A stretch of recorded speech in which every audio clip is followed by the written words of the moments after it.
Right, shalom, shalom, shalom. Sorry for the lateness.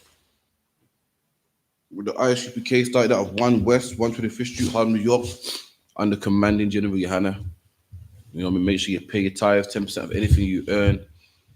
Your classes Monday, Wednesday, and Thursday, 7 to 9. Monday being the law class, Monday being the history class, Wednesday being the law class, and Thursday being the scripture breakdown class. So make sure you type in all your questions, and we'll type it online, and we'll answer them if we can. Also, make sure you come down to 394 Lodge Road, B18 5PW. 394 Lodge Road, B18 5PW. Any questions, let me know online real quick.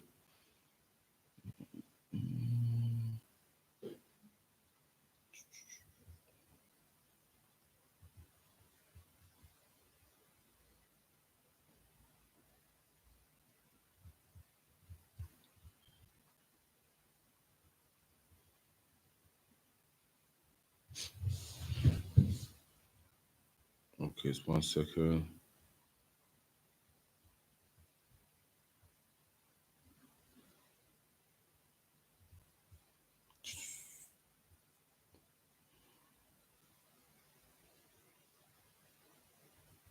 So we're going to start from the book of Exodus. We're going to show you how the Bible is very relevant till today. You know, people think that this book is a white man's book, and it's not, man. Not only is it a black man's book, it applies to black people this day. The things you find in the Bible are the same things you'll find today, what we do today, the things we struggle with today, the things we go through today, the things we fight with, the things we overcome, and so forth. It's all in the Bible, man. This Bible is not no fairy tale book, man. It's not about dying and going to heaven. It's not about burning in a place called hell under the earth. This Bible is very relevant, man. And the way you live, black man, is all in this Bible, man. I'm going to show you. So go to Exodus 2 and 1 and read about Moses. And there went a man, like Exodus 2 and 1, and there went a man of the house of Levi and took to wife the daughter, took to wife a daughter of Levi. So there's a man from the tribe of Levi, and he married a woman who's also of that same tribe. You know, I'm just like myself, you know, I'm from the tribe of Benjamin, and I got wives who are from the tribe of Benjamin as well. So there was a man who was from the tribe of Levi, and he married a woman from his own tribe. And the woman conceived and bare a son. You know, he had sex with the woman. Christianity teaches that sex is wrong, it's evil, it's disgusting, but that's how we all come here, man. It's normal. It's life. This man had sex with a woman and she conceived and bare a son. And when she saw that he was a goodly child, she hid him 3 months. So at this time, we were in Egypt, and Egypt is killing all the black babies. Any Israelite baby, they're killing. So his mom scared. She gave birth. Like any woman, man, like any parent, man, you don't want your child dead. So what she did was hid him for 3 months. For 3 months, hid him. You know what I mean? Made sure no one heard him cry. You know what I mean? Changed his nappy on the down low. Fed him on the down low. She did that for 3 months, man. And when she could not hide him, she took him an ark of bulrushes and daubed it with slime and with pitch and put the child therein. And it come a time when the child got too big, man, and she couldn't hide no more. However she was hiding him, she couldn't do it no more, man. Getting too big, getting out of hand. And she made an ark of bulrushes, man. An ark is like a box. She made a box of bulrushes, of sticks, twigs, you know, branches, and dubbed it in slime. Slime is like glue. Dubbed it in glue, man, to make the thing stick together, man. And she put the child in that box. Why? Because she couldn't hold him. She couldn't hide him much longer, man.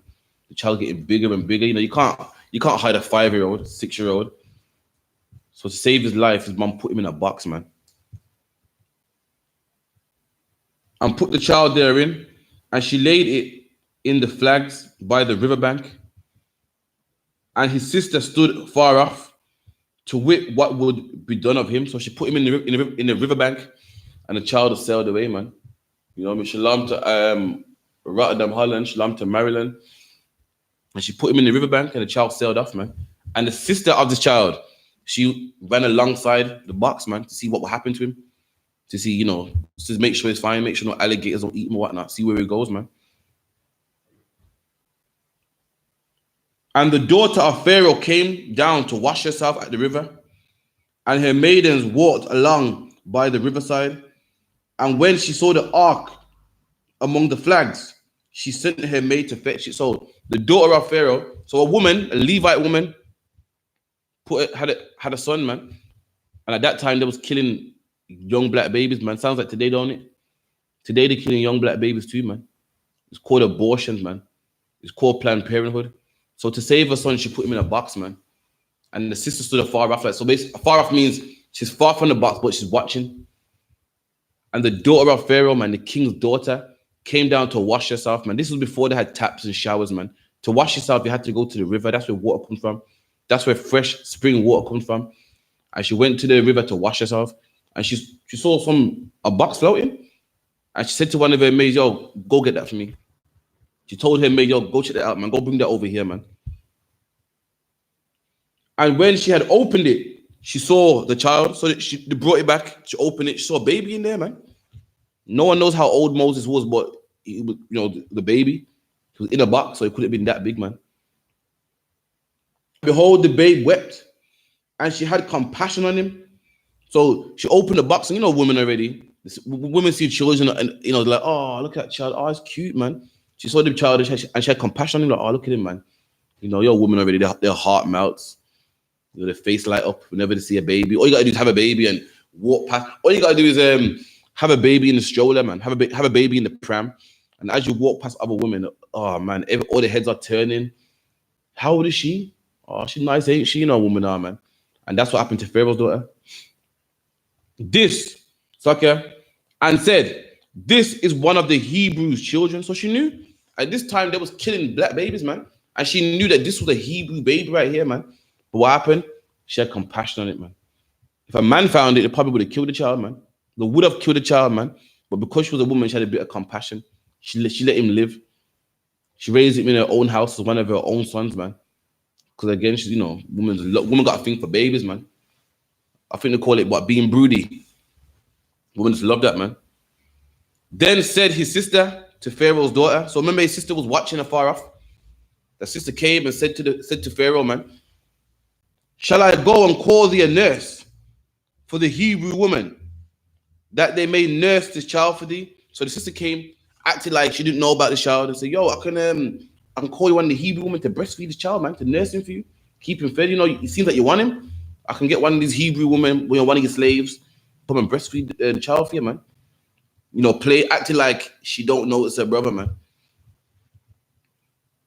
And Pharaoh's daughter said to her, go.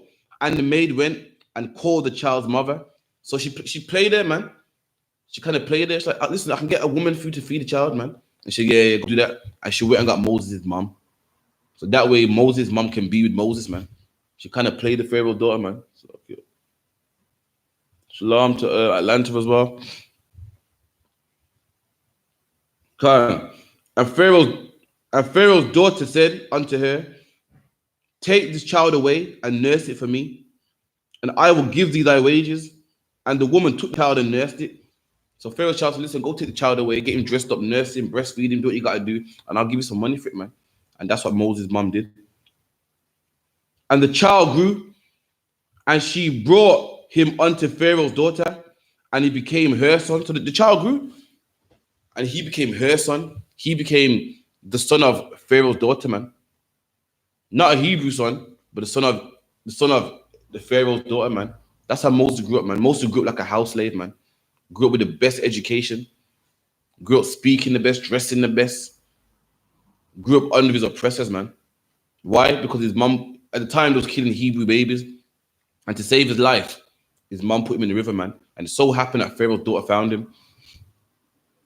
And the child grew, and she brought him unto Pharaoh's daughter, and he became her son. And she called his name Moses. And she said, because I drew him out of the water. And if you look up the word in Hebrew, Mashah or Moses means to be drawn out, man. And she called him that name because she drew him out of the river.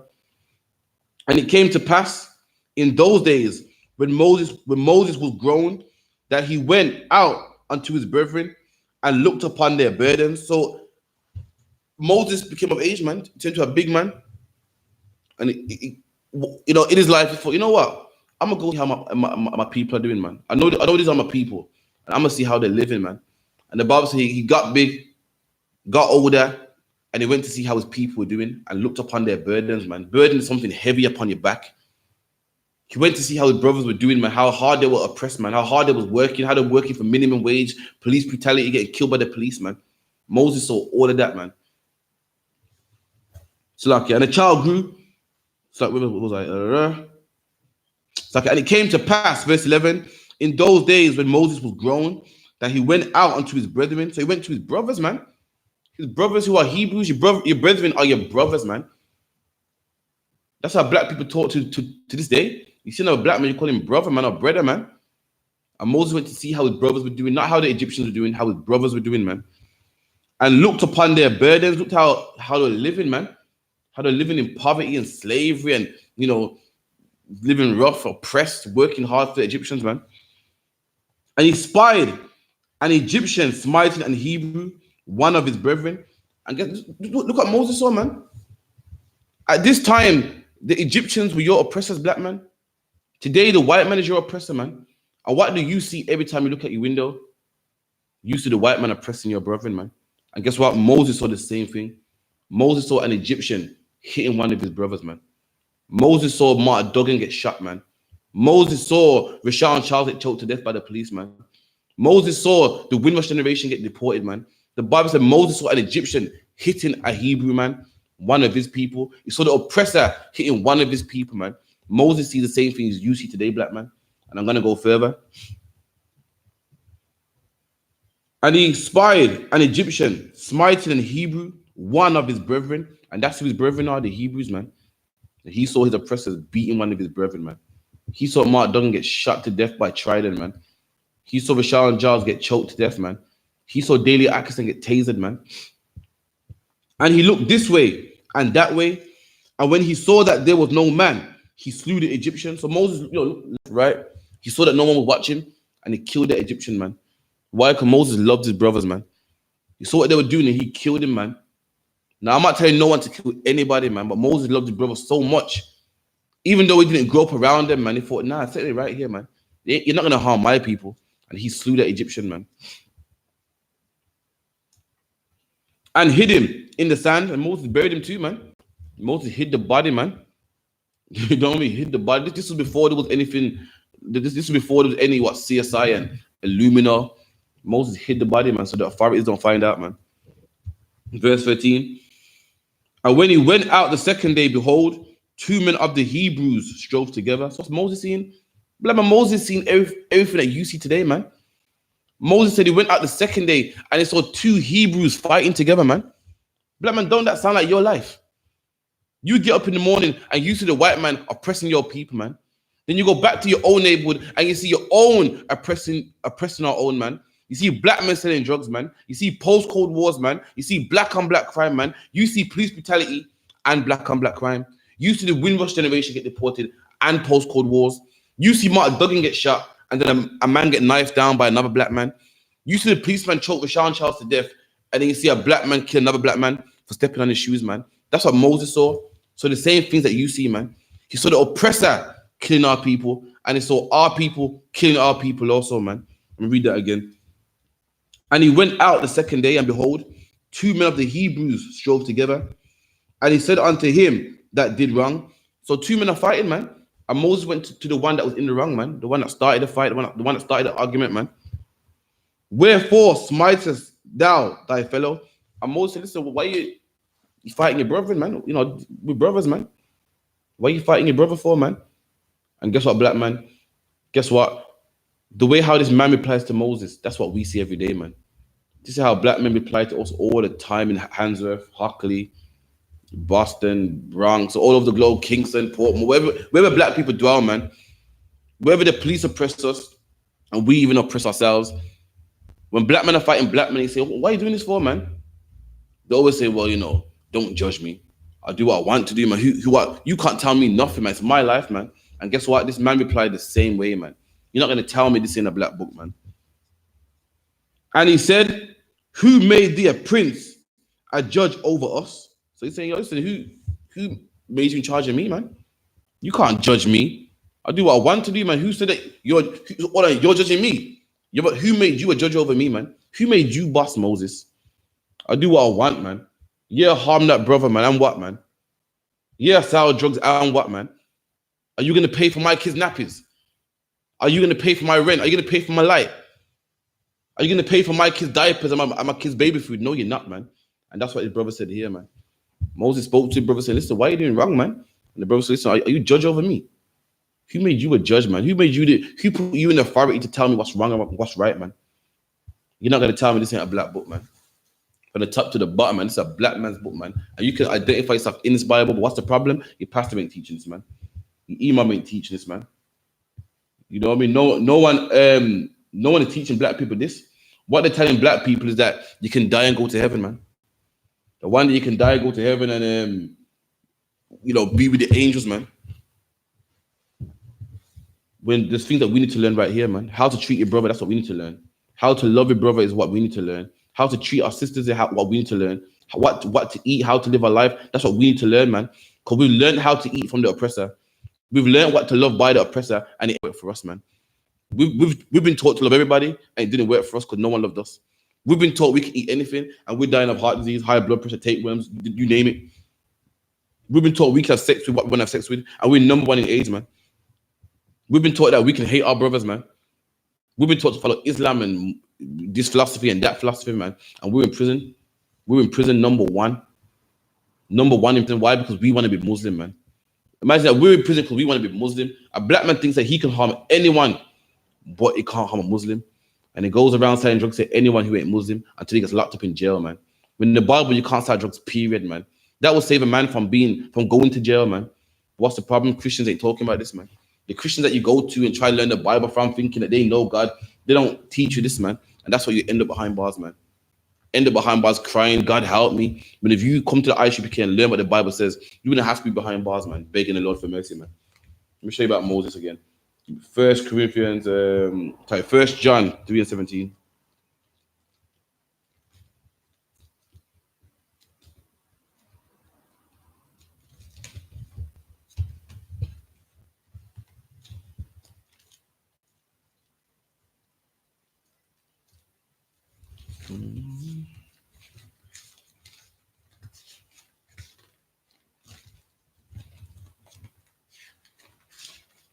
Any questions, man? Don't feel shy, man. Type them in on any topic. Don't want no one calling me later talking about British that I won't be answering. This is the time you answer. You get your question answered, man.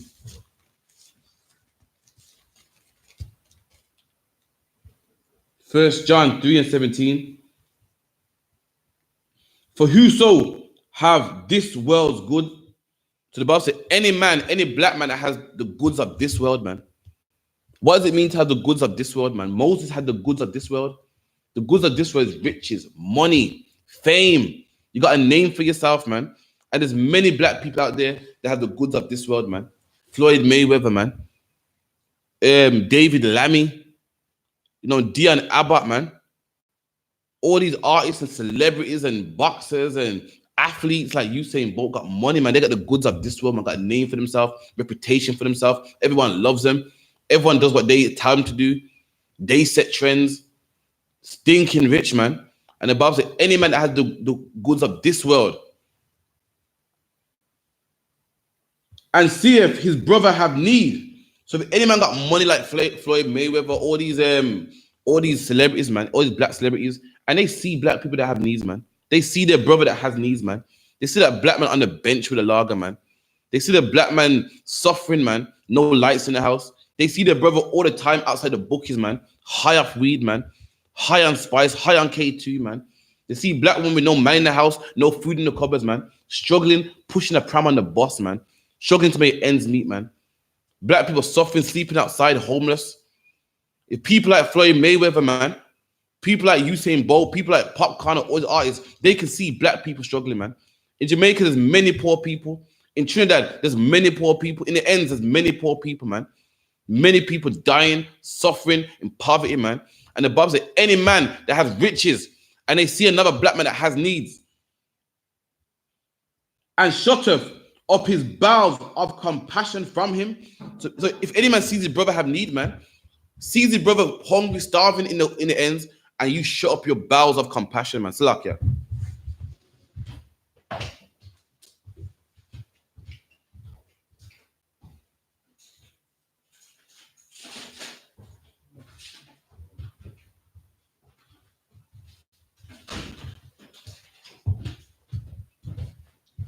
Salakia. And you shut up your bowels of compassion, man. You know what your bowels are? Your bowels is your conscience, man. It's your gut. This is your bowels right here, man. It's just normal for you to see a black man hungry, but that's a shame, man. It's normal for you to see a man hungry and starving, go, oh man, look at that, man. That's a shame. Mark Duggan dead. Oh man, that could be my brother, man. Look at that poor young brother, 16, choked to death by the police, man. Look at that black woman. Looks like my sister, man, struggling on the bus with a pram, man, in the snow, man. She can't find childcare to even work her job. Hence why she can't work, man. Look at that brother, man, fresh out of jail, man. Can't get a job, so he's forced out drugs again, man. Look at that, man. That's your bowels of compassion. And the Bible says, if any man has money and sees these things, and he shuts up his bowels of compassion, man. What does it mean to shut up your bowels of compassion? You don't feel sorry for him. You shut that off. You lock that off, man. Well, get a job, man. I made it. You can make it too, man. Listen, I'm not here to give out no charities, you know. Listen, I did it. I found riches my way. It's up to you to find it your way, man. Pull yourself up by your own shoestraps. No one gave me a helping hand. Listen, I ain't here to give out no helping hand. You know, listen, I'm not here to babysit nobody, man. I do me, you do you. The Bible says if any man does that, man. And guess what? All the celebrities do that. All them celebrities that you love so much, they do just that, man. There's Floyd Mayweather here, stunts on the people that got him rich, man. Shows off on you, and you're the reason why he's rich, man. You're the one supporting him, man. You're the one buying his tickets, man. All these rappers, you buy their CDs, man. You buy their tapes, and you download them on iTunes or whatnot, man. And what they do, take your money and show off on you. You know what I mean? Put their rolling in the camera saying, you see, man. You know what I mean? I'm not like one of these broke niggas. I can't, you know what I mean? You man can't afford this, man. You like, I can't afford this watch, man. Meanwhile, you're poor. You're poor, you're hungry, and you got 50 Cent calling you a window shopper, man. Calling you broke, man. But you're the reason he's rich. He don't take money and help you anytime, man. He shut up his bowels of compassion, man. How dwelleth the love of God in him? And the Bible says, listen, the love of God don't dwell in him, man. God ain't with it. I don't care how much them celebrities go up on stage and say, listen, first of all, I'd like to thank God because God put me here. Listen, the Bible said God don't dwell in you, man. The love of God ain't in you, man. How can the love of God be in you and you see your brother starving, man? You see a black man just like you hungry, man. You see a black man just like you struggling, but you don't care because you got yours. You got your mansion. You got your Range Rover. Your kids are in the best schools, man. And that's what you show off on us, man.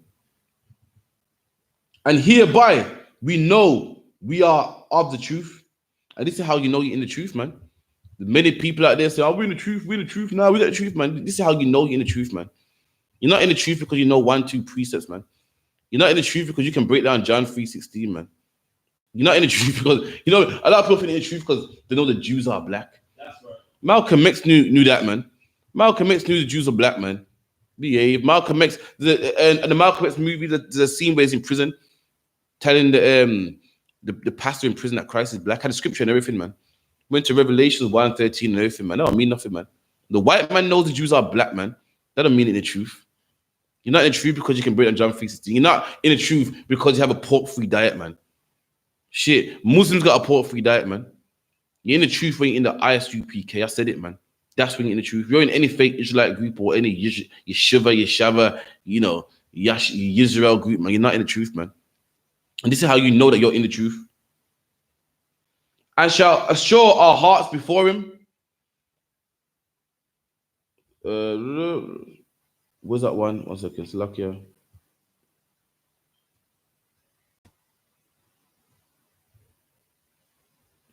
It's the same one. Yeah, actually, I'll skip up to verse 15.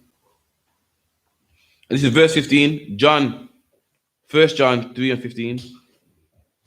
And it reads, whosoever hateth his brother is a murderer, and ye know that no murderer have eternal life abiding in him. And you hear that? The Bible says, if you hate your brother, you're a murderer, man. You ain't killed him, you ain't stabbed him, but you might as well, man. You hate your brother, you don't feed him, you see him hungry, you don't help him, man. You're a murderer, man. Like them black people say, I can't help you, man. You gotta go out there and help yourself. You hate your brother, man. And the Bible says you might as well be a murderer, man. You sell drugs to your brother, you might as well be a murderer, man. That's right. You see a black man hungry, you don't help him, you might as well be a murderer, man. So like that way. No sweat. Yeah, man, what the officer's bringing out is super heavy, man. You know, we've been taught for so many years that, you know, Love is like how you feel. You know what I mean? Love is by what you say. But the Bible does something that religion can never do. Show you that love is an action. Right. For you to love black people, it consists of an action. It doesn't consist of, how well you talk, what you say. You know what I mean? You actually show love for black people by what you do. And look at religion, man. Religion talks a very good game. Yeah, we love all people. We do this, we do that. But then everywhere you go, religion hates black people. Religion doesn't help black people in the ghetto. Religion doesn't help black people who even make them rich. When you see a pastor driving in a nice car, he's not working 5 days a week. Your monies gave him that nice car. And yet still, in his heart, in his mind, he never thinks of helping you. You can go to him, I've got rent problems, I'm in this. Do you know what he's going to say to you? Just pray on it. You know what I mean? With the Lord, he'll take care of it. You don't worry about nothing, and then they make you sing. Do you know why he does that? Because he doesn't want to give you the money to help you. Right. He doesn't want to give you what you need to get help. And at the UPK, you get help. You need money, you'll get it, man. You need anything, you get it. We don't tell you read the Bible, have faith, keep your head up. You know what I mean? That don't help no one. And it's in the Bible too, man. It's in the book of James, where even James knew that faith without works is dead, which we're going to get to next in a moment. And even that scripture right there is heavy. It lets you know that if you really believe in something, you do something. You don't believe in something and there's no actions to support what you believe. I believe it's in James 2. And even that lets you know that faith without works is dead, man. Like what you see in church, like what you see in the mosque, like what you see in every philosophy. You know what I mean? It's dead. So you got it from Matthew 7. There's one in James about faith without works, about if man's hungry. Also as well.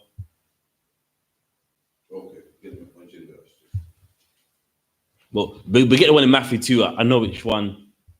Matthew 7 and 9. Or what man is there among you who, if his son asks for bread, will give him a stone? So now listen to what the Messiah said, Jesus Christ. What man among you, meaning who among you, think about this. If your son asks for bread and you give him a stone, how could you be so mean? You know he needs this. And you give him the opposite. That shows a lot about you. That shows that you only love people by word and not by deed. Was there any more than that in Matthew? No, sweat. All right, we get James 2 and 16. James 2 and 14.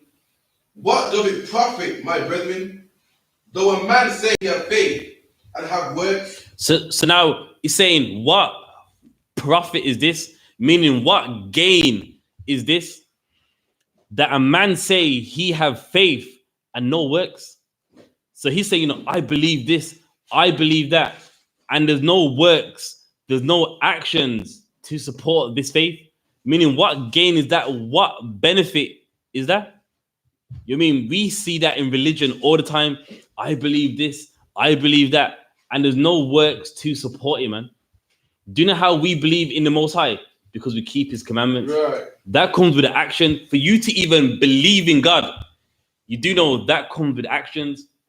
While in the church, they have you believing, to believe in God. It's just, you sing, you dance. While as that's not what the Bible says. Read on. Can faith save him? If a brother or sister be naked and destitute of daily food. So now hang on. If someone is destitute, what does destitute mean? You are deserted of food, meaning you ain't got nothing to eat, haven't had lunch, haven't had nothing in the morning. You are destitute of food. Now let's see what James says about this. Let's see what James says about how you show that you love someone. Read on. And one say unto him, depart in peace. And hang on, isn't that Christianity or what, man? God. You say, you know, I'm hungry, I'm destitute, I haven't eaten nothing. And your pastor goes, listen, don't worry about that, man. I'm going to give you the bread of life. Read this verse and go home in peace, man. He can say, God's got this. Let God take the wheel.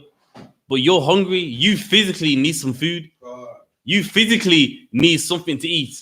And he goes, listen, don't worry about that, man. You're going to pray. You're going to sing and dance. And when it's all done, you're going to have some food. Meanwhile, you're like, listen, my belly's hurting me. And that's what your pastor does. Read on. Be ye warmed and filled. So now he doesn't give you any food. He says, listen, you be warmed and filled. Don't worry, man. Everything's going to be all right. Read on. Notwithstanding, ye give them not the things which are needful to the body. And although you said, you know, be warm, be filled, you didn't give them the things that they need.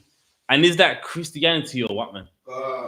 They'll make you sing, they'll make you dance, but never give you the things you need. You go to that pastor, listen, like my rent, I'm 3 months behind. What am I going to do? Listen, man, we're going to fast about it. We're going to pray about it. We're going to anoint you about it. But listen, like you physically need rent money. That landlord ain't going to read Psalms 81 with you. He needs rent money. And that's what they do. And James is talking about this, meaning what you see going on now, it ain't nothing new. Meaning many false prophets of God, they were doing the same thing back then, man. People needed things. Listen, just pray, sing, dance. Don't worry about it. And he's saying you need those things. You need those physical things. Read on. What does it profit? So what gain is that, man? What gain is I need something that is a carnal thing, and you're telling me God's got it. Don't worry about it, man. The Lord's with you. You know what I mean? What does that do for me? That landlord needs physical rent. Right. That, you know what I mean? That accountant needs physical money. Right. And you're telling me, don't worry, man. Be filled. You're going to be all right. You don't worry about it. Don't worry about nothing. Let's read on. Even so, faith, if it have not works, is dead. So it means faith, if it have not works, is dead. Meaning, if you believe that you love blacks and Hispanics, where's the work? Don't talk about the faith. God's got it. Do you know what? Do you know how you show your faith? By you giving him that money, by you sorting something out with all the people around you to make sure they have that money. That's how you show your faith. You can't tell them be warm, be filled, read Psalms, fast, anoint. That's not how you show your faith. Read on. God, being alone, yea, a man say, thou hast faith, and I have works. So now he's saying, imagine this. A man says he has faith, and you say, I've got works. So now he's saying, I got all the faith, I believe, but you got works. Let's see who really has what the Lord requires. Read on. Show me thy faith without thy works. So he's saying, how can you show me your faith without your works? How are you going to show me if you really believe and you got no works? It's impossible. Read on. Thou believest. I believe it's up above about show me the faith by the works. And I will show you thy faith by my works on. Yeah, that's the one, yeah. Come. Show me thy faith without thy works, and I will show thee my faith by my works. And listen to what James says. I will show you my faith by my works. Meaning, don't ask me about my faith. Just see it, man. Don't ask me about my faith. Just look at how I live. Don't ask me about my faith. Just look at what I do. Right. And that's what the Bible's all about, man. To love people, to love Israelites, to love God, it's works.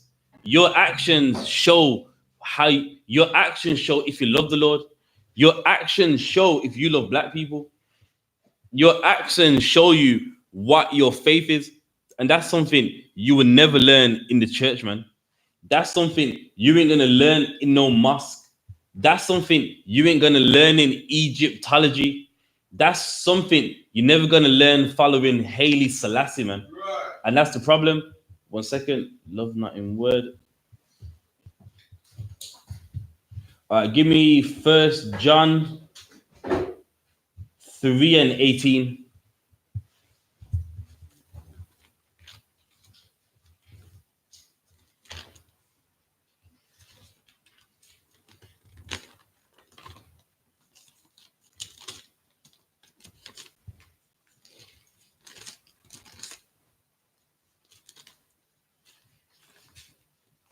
First John 3:18. My little children, let us not love in word. So now he's saying, listen, let us not love in word. Don't be every religion out there, Christianity, Islam, Egyptology. Those people love in word. It sounds nice. It sounds convincing, but they don't love you. Like, not trying to backpedal. In the lecture last week, man, you know what I mean? Many people here, Islam's for everyone. We love all people. Meanwhile, look at the actions. They hate black people. They enslaved black people. In their in their books, look what they said about how black people are, man. Meanwhile, they tell you it's for everyone. You know what I mean? If we follow the same religion, we are the same. They love in word, man.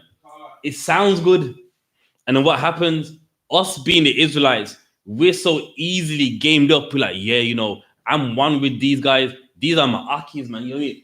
And they don't love you, man. They love in word. It sounds good.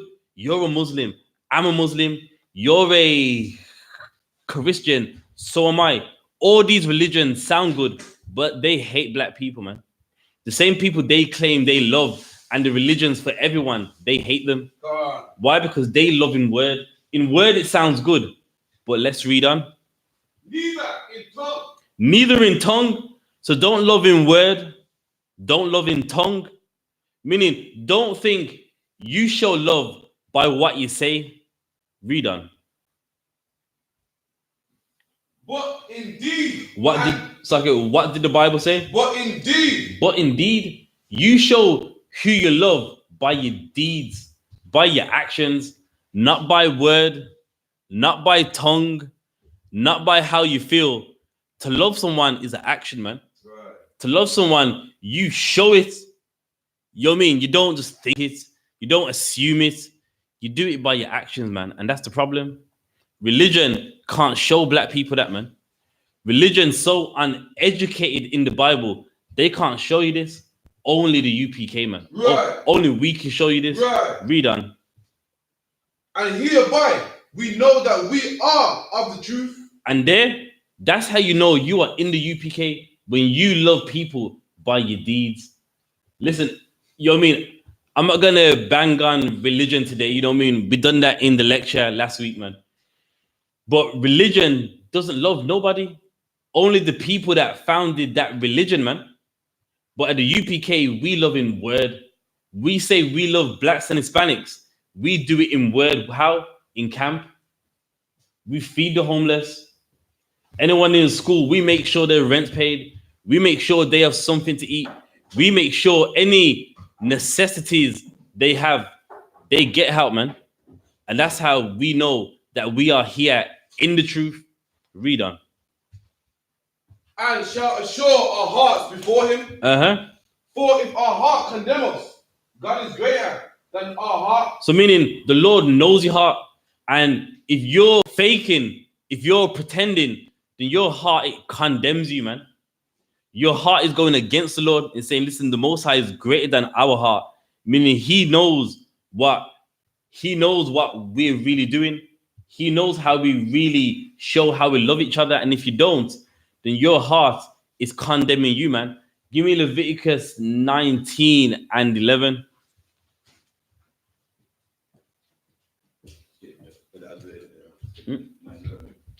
Yeah. So what were you saying? I got you. Also.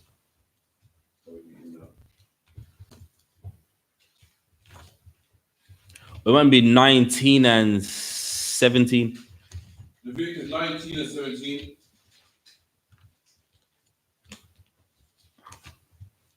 Thou shalt not hate thy brother in thine heart. And this is the book of Leviticus right here. And for those of you that don't know, you know me, in the first 5 books is where you find the law. And we have a law that you don't hate your brother in your heart. What's your heart? Your mind. Why? Because anything that comes in your mind, you're going to do it with your actions. When someone wants to get high, do they just miraculously want to get high? No, it's in your mind. And then you go to that weed man. Then you buy that weed. Then you buy everything that comes along with it, man. That's why the Lord's saying, don't even hate your brother, even in your heart.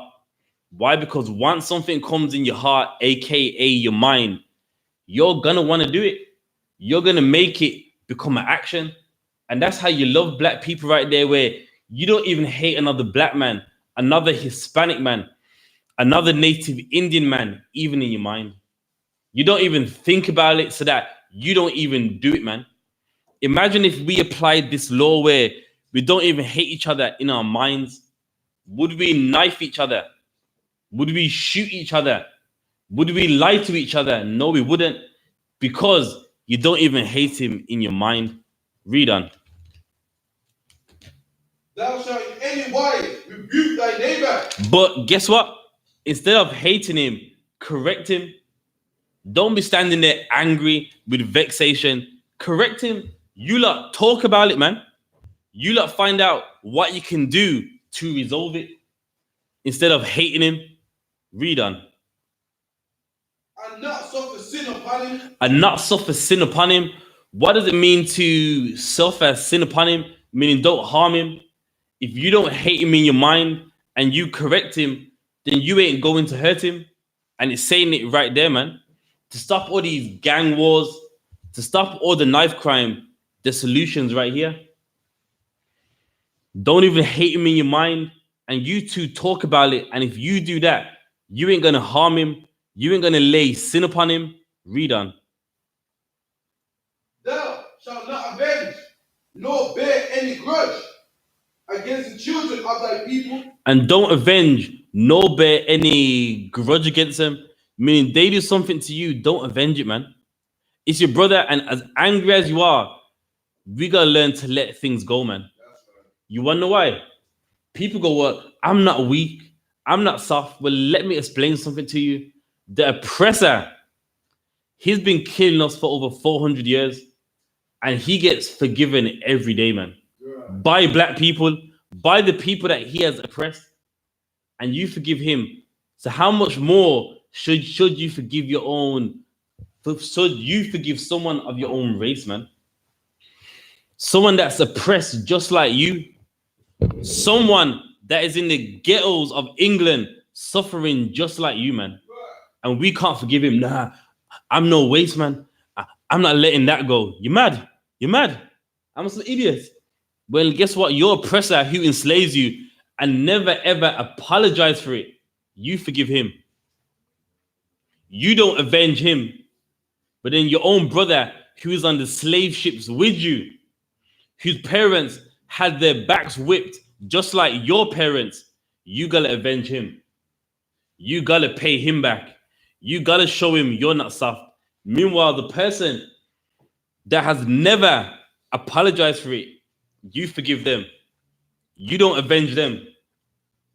So why can't we forgive each other? Why can't we let it go? Why can't we say enough's enough, man? You've done me wrong, but you know what? I'm gonna let you go. You have robbed from me, and you're wrong for that, but you know what? I'm gonna let you go. You have done wrong to me, but you know what? Out of love to preserve our race, out of love to end bitter rivalries, I'm gonna let it go, man. And that's what we gotta do. Read that again.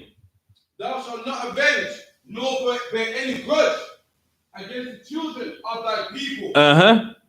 But thou shalt love thy neighbor as thyself. And if you do all that, you don't avenge. That's how you love your neighbor as yourself, man. Again, that's another action. To love black people is an action. You're not avenging, hating him, wishing he was dead. then you love your neighbor as you love yourself, man. And imagine that all throughout the Bible, it's letting you know that these things are actions. You can't do it by, I forgive you, and then deep down, you want him dead. I forgive you, and deep down, you're plotting against him. Then that means you don't love your neighbor as you love yourself. You're pretending, man. And in church, you see that all the time. Everyone claims to love each other. And what happens? Everyone's gossiping. Deep down, they all hate each other. They wish everyone in there was dead, man. And how do I know? Before the UPK, I was in the church and everyone hated each other. Everybody talked about each other. Everybody couldn't stand each other. And that's how you know they don't love each other. You come in the UPK, do we backbite? No. You come in the UPK, do we love each other in word? Yes, we do. In the UPK, no one's hungry and we do not help him. No one's suffering and we're like, well, that's your problem. You got to deal with it. Everyone gets help in here. We love in word, man. Give me Matthew 5. Let me get it.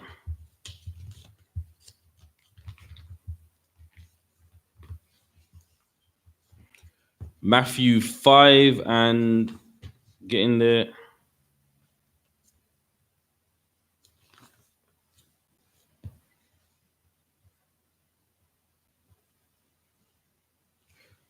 All right, Matthew 5, I believe it's 33.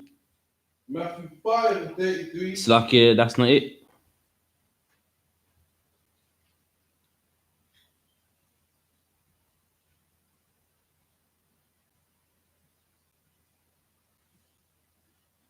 All right, Matthew 5 and 39. Matthew 5 and 39.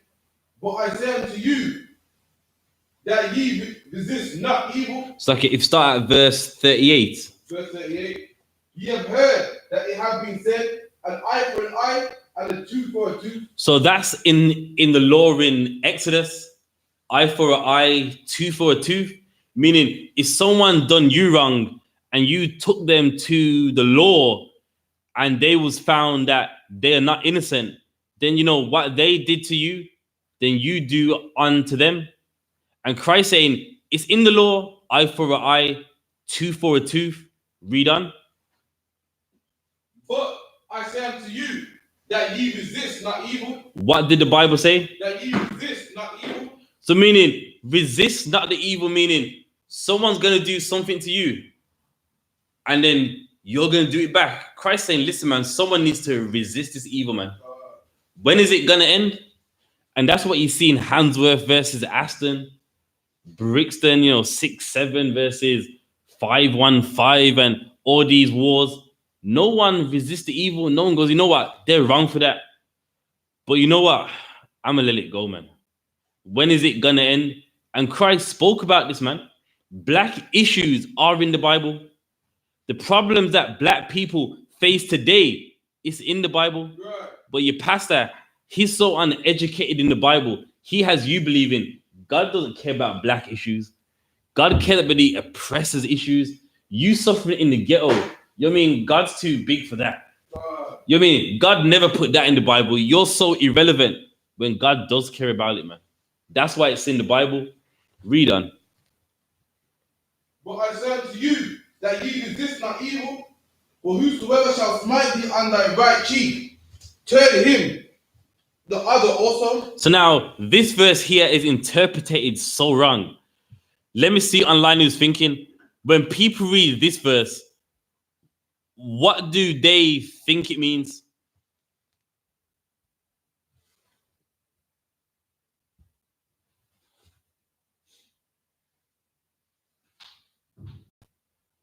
It's like, any drinks around, any Fanta or a little.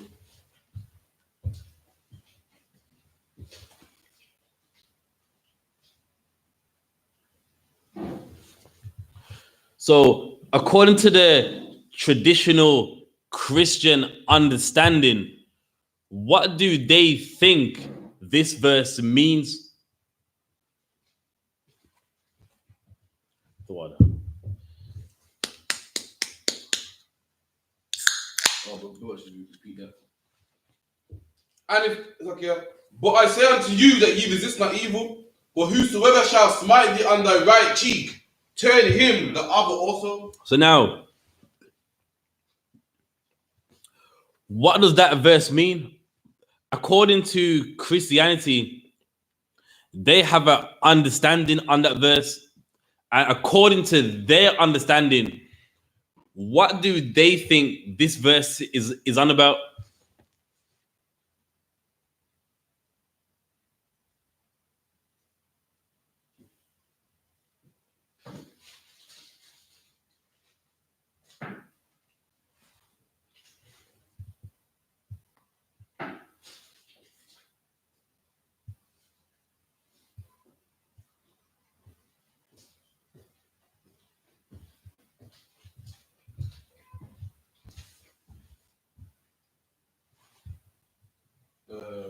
Hit back. Okay. Don't do anything. That's right. According to the traditional Christian understanding, people read this and go, if someone hit you on your left cheek, give them your right. And how they interpret that is, we'll just let them hit you again. Let them hit you again. And that's not what this verse means. Let's get that out of the way. So now Christ is saying, forgive that person, resist the evil, meaning you want to do something back. Don't. So he's saying, give him another chance. So if someone hit you in your left cheek, give him your right, meaning what? You give him another chance. It don't mean you make him keep hitting you, meaning to hit on your left. You go up. You know what, brother? You done me wrong. I forgive you for that. And you're giving your right cheek, meaning you give him a second chance. That's what this verse means. It don't mean you let them have your left, your right, your left, your right. It means just forgive that person. They hit you on one side. Give them another chance. Let them have your right. Go, you know what? I forgive you, brother. That's what this verse means. It's got nothing to do with you being an idiot and they're hitting you again. They're hitting you again. This is a scripture about how to forgive someone. Read on. And if any man will sue thee at the law, take away thy coat, let him have thy cloak also. So again, it's going into law. If anyone sue you at the law for your coat, so meaning you're wrong, and you're gonna give them your coat, you also give them something else. Why? Just to make it right. It's go, you know what? I'm sorry, man. Here, you know what? Take my coat and this. Let's just end it. Not good. You took my coat. Okay, watch this. I'm gonna take you to law for this. And that was the problem that we had. No one couldn't forgive. None of us could give each other a second chance. You did this, all right then. I'm gonna take you to law for your shoes. I'm gonna take you to law for your hat. I'm gonna take you to law for one of your oxen. He's saying, look, man, you know what? If someone takes you to law and you're wrong, let them have your coat. And you know what? Even give them something else. Just end it, man. Do what? Just say this. Do you know what? I forgive you, man. Take my coat and my hat and just let that be that. That's what Christ is talking about. Read on. And whosoever shall compel thee to go a mile, go with him twain. Go with him too. Meaning, if you're wrong according to the law, and the punishment is you gotta walk so far. Even do that and some more. Just end it, man. Just make it right. Go, you know what? Listen, I'm wrong. Okay, then how can we end this? I walk 1 mile and another mile, man. Let's just end this. And that's what Christ taught, man. Read on. Give to him that asketh thee. What did the Bible say? Give to him that asketh thee. And where did we read this? In the book of James, man. James is teaching what our King taught, man. Give of him that asks you, man. Someone asks you, let them have it, man. We don't believe in faith is just nice words. Faith is actions, man. Right. And with Christ, he taught that. Give to him that asketh you, man. Read on. And from him that will borrow, and of thee turn not thou away. And of that person, turn not away, man. Now, again, let's give some context here. Does this mean give to anyone? No, it doesn't, man. Why? Because with Christ, he understands the Bible. He read Ecclesiasticus. He read, Ecclesiastes, Proverbs. And many times it lets you know who you should help. Let's get to it. Let's get Ecclesiasticus 12:1 in the Apocrypha.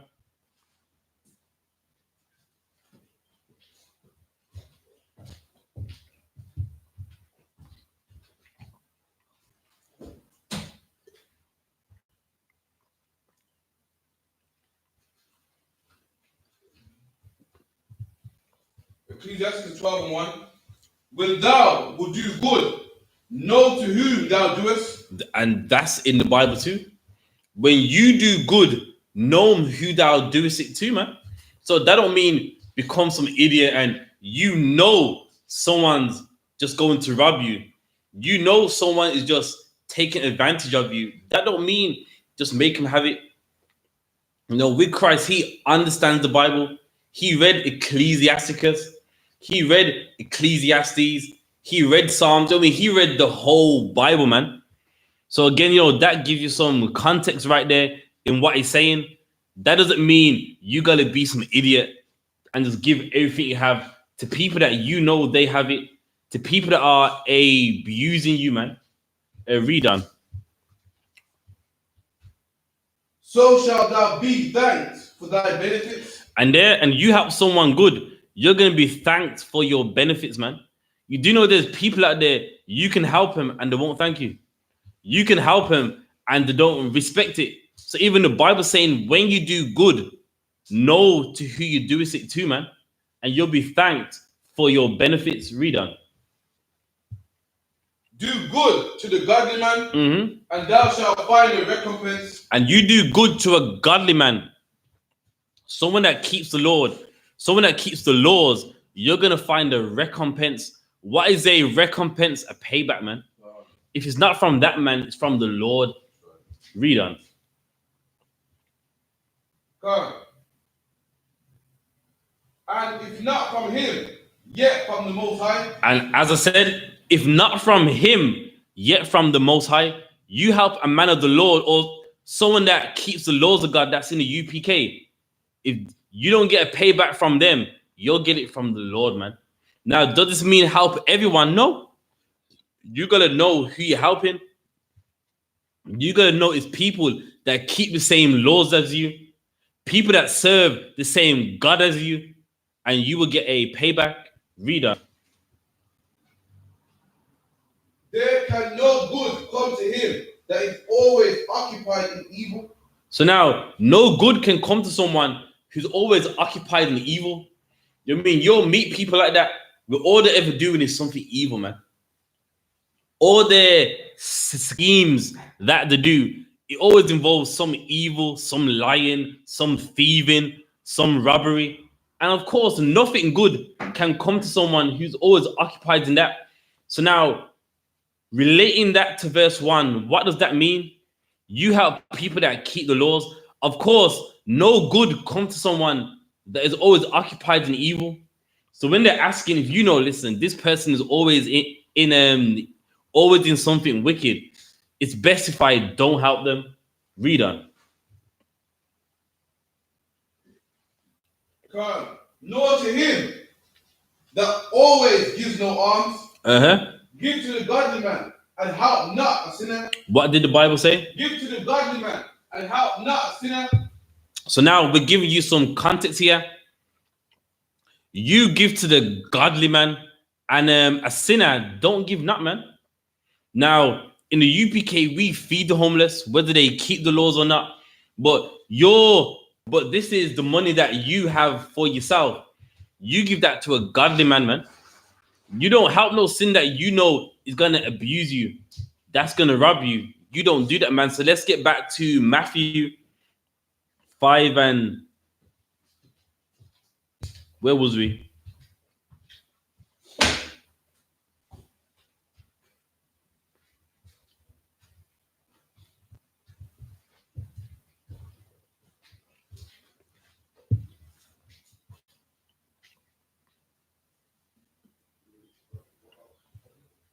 Matthew 5 and 40.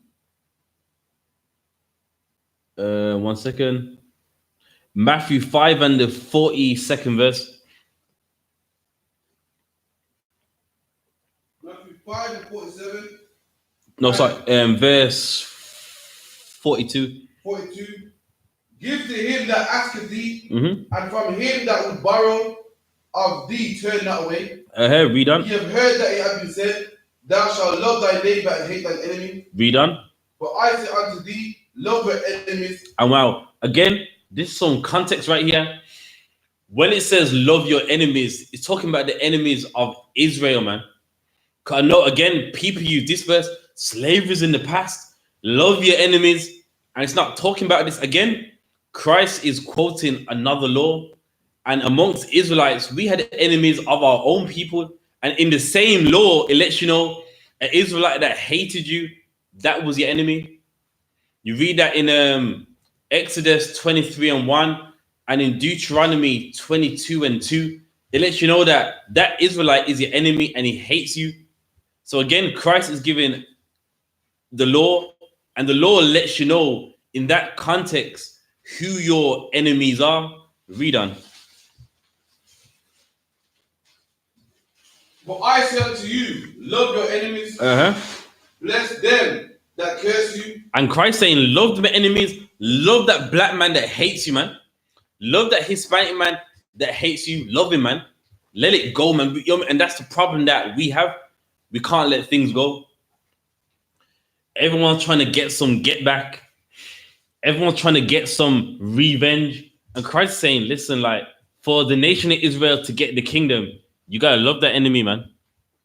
Although he hates you, although he can't stand you, love that brother, man. Now, that don't mean be his idiot and let him rob you and let him beat you up. But you love him, man. In your mind, you don't want him dead. You ain't plotting on him. Love that brother. Read on. God, and do good to them that hate you. And do good to them that hate you, man. Even though he hates you. Again, this is in the law. What did it say in the law? If your enemy's ox or his ass goeth astray, thou shalt bring it again unto him. So again, Christ is quoting the law that even though he hates you, do good to him. Don't see something bad happen to him and laugh at him and don't do nothing. Do good to him, even though that Israelite hates you. Read on. And pray for them which despitefully use you. And pray for who? Them that despitefully use you. And as black people, we know all about that, man. You know, no one can't tell me as a black man, as a Hispanic man, you ain't being used. You know what I mean? That's black life, man. You help people and they despitefully use you, man. You help people pay off debts and loans. And what happens? You just can't get the money back somehow, man. All of a sudden, they don't have the money. All of a sudden, they don't want to talk to you no more. And the Bible's saying, listen, bless them, man. I know they've despitefully used you, man. They've done you wrong, but just let it go, man. Now, that don't mean be an idiot and give them some more money. That doesn't mean help them out again. You don't have to, but you don't wish death on them, man. You don't beat them up. You don't sit them on the street and they owe you money and you run them over in your car, man. Just let it go. You go, you know what? You're wrong for that. But you know what? I forgive you, man. I'm not going to mention about that money anymore. And you're wrong for that. Don't ask me again, though. But you know what? I'm going to let it go, man. And that's what Christ was letting us know here, that we got to forgive, man. Just like how we was now. We was like that back then. No one could forgive. Everyone wanted revenge. Everyone wanted payback. Everyone wanted something. And Christ saying, listen, for us to get the kingdom of heaven, for us to be unified, it's in the law that we got to practice to forgive, man. Yes, in the law, there's payback if someone done you wrong. But when does all this end, man? You know why? Because you take him to law. Then what happens? He takes you to law. He finds one little thing to go, you know what? I'm going to get you back now. Okay, you took me to law. I have to give you my coat. Watch this. I'm going to take you to law and I'm getting your shoes, man. Okay, then you mean you took mine. Let's go to law again. I'm taking your coat. And like, when did it end? And what did those things breed? Hatred, man. Right. Now what happens? We hate each other. And likewise, in all hate, what's the epitome of hate? You take someone's life, you kill someone, and that's what happened. And Christ said, listen, to end this, we gotta learn to forgive. Why? Because forgiveness is in the law too. But what happened? Everyone focused on the revenge, the law, get this, get that. And we forgot the forgiveness part. And Christ had to teach us that part, man.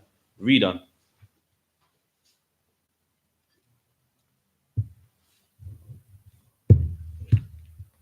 That ye may be children of your Father which is in heaven. And if we practice to forgive, we're going to be the sons of God. That's what it's saying right here. You apply this law, you live it. You don't just talk it. You're going to be the sons of God, man. Meaning, we're going to live like the sons of God. By name, we are who? Israelites. But let's be the Israelites, man. It's one thing to have it by birth, but let's live it, man. Let's do it, man. Read on. For he makes us the sun to rise on the evil and on the good. So imagine that. The Lord makes the sun rise on the Israelites that keep the law and the Israelites that don't. The Lord ain't got no some kind of darkness on the Israelites that don't keep the law and the sun on the Israelites that do. The Lord helps us all, even though many of us don't keep his laws. Read on. And sendeth rain on the just and the unjust. Read on. For if we love them, for if you love them that love you. And that's the problem. What's the problem that us as blacks and Hispanics have? We only love them that love us. Everyone loves their friends. Everyone loves their family. But what about the Israelites that ain't your friends? What about the Israelites that ain't your family? What about them? Where's their love? And that's the problem. And where do you find that? In the culture of gangs. Gang culture is what? I love them and I hate everyone else. Everyone that is a part of this gang, I got love for them. And what happens? You hate everyone else. And we had that back then, man. 2,000 years ago, we had that same culture right there. Well, these are my people. I love them. Everyone else, forget about them. And Christ saying, what good is that? That you only love people that love you back. You only love the people that love you. What great is that? Read on. What reward have ye?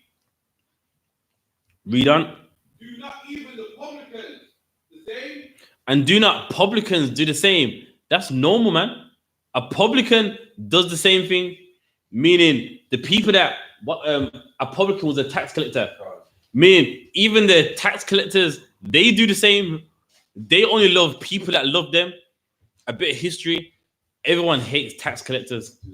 Even to this day, if you're like a bailiff or someone that works in collecting debts, people hate you. They go, I don't know how you could do that. You are despicable. And in Jerusalem, 2,000 plus years ago, people hated publicans, people hated tax collectors. So likewise, if everyone hates a tax collector, he only loves people that tax collect with him. He only loves people that can accept him doing tax collecting. So he's saying even a publican does that. But guess what? We got to be better than a publican. If we want to be the sons of God, we got to be better than any publican. Read on. And if you salute your brethren only, what do you more than others? So if you only salute the people you know, how great are you, man? You only salute the people that you know, then what makes you better than anybody else? And that's like today, people only salute their friends, their family. Salute that black man that you don't know, man. Salute that black man at your job. Salute any black man, any Israelite that you see, man, so that you can be the sons of God. Love black people, man. That's what Christ taught, to love black people. And that's what this is saying right here. Read on. Be ye therefore perfect. Be ye what? Therefore perfect. And that's it, man. Perfection is keeping all these laws. And the Bible tells you how to love blacks, Hispanics, and Native Indians also as well, man. But let me get that law about your brother's your enemy. Give me Exodus 23.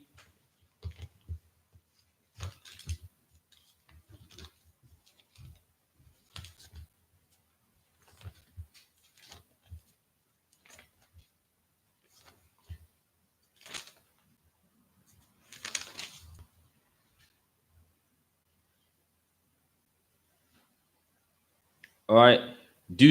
Exodus 23 and 4. Exodus 23:4. If thou meet thine enemy's ox or his ass going astray. So now this is a law. If thou meet thy enemy's ox or his ass. So now I'm going to show to you in the Bible that an enemy in what Christ is talking about is an Israelite. Read on. Thou shalt surely bring it back to him again. So if you see your enemy's ox or his ass going astray, the Lord is bring it again to him, showing some love, man. Don't sit and go, well, he's my enemy, that's his problem. Let it wander into the wilderness somewhere. I couldn't care less. But let's see what makes him your enemy. Read verse 5.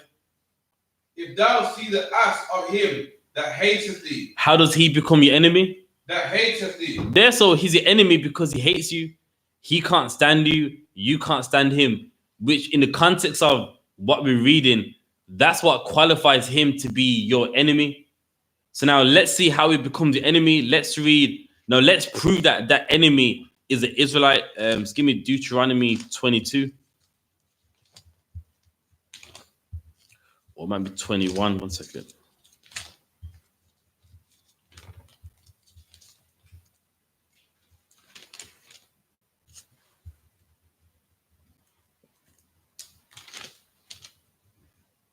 Yeah, Deuteronomy 22 and 1.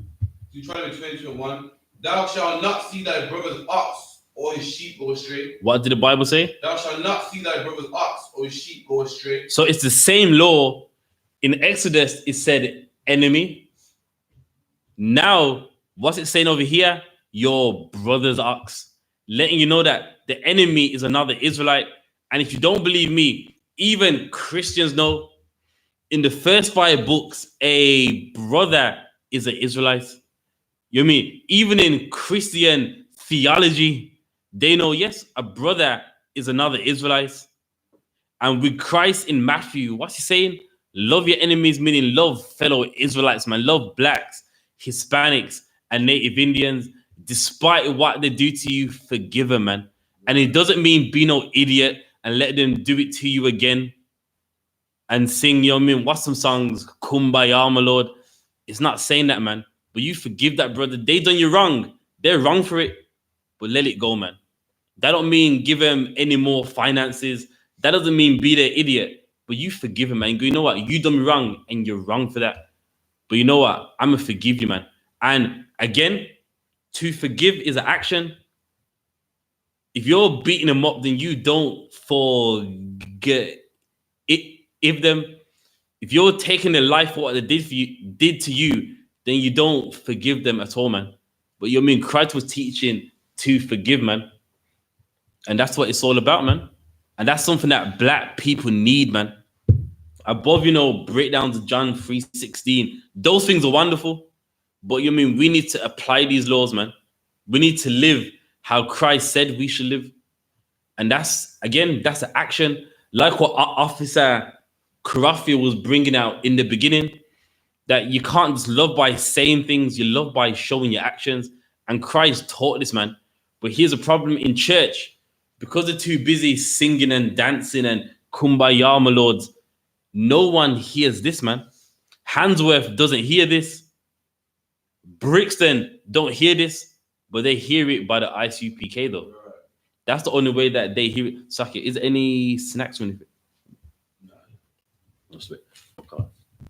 Yeah, if you could, just grab me also. Yeah, and who's Enzo? Enzo, like who knows who's this guy here? Oh, I'll make it easy. He's a nobody. All right, fair enough. Yeah. So anyway, you know what I mean. So that lets you know that the brother is an Israelite. So I'll read that. Thou shalt not see thy brother's ox or his sheep go astray. Yeah, Lydia. Just cross road, yeah. And thou hide thyself from them.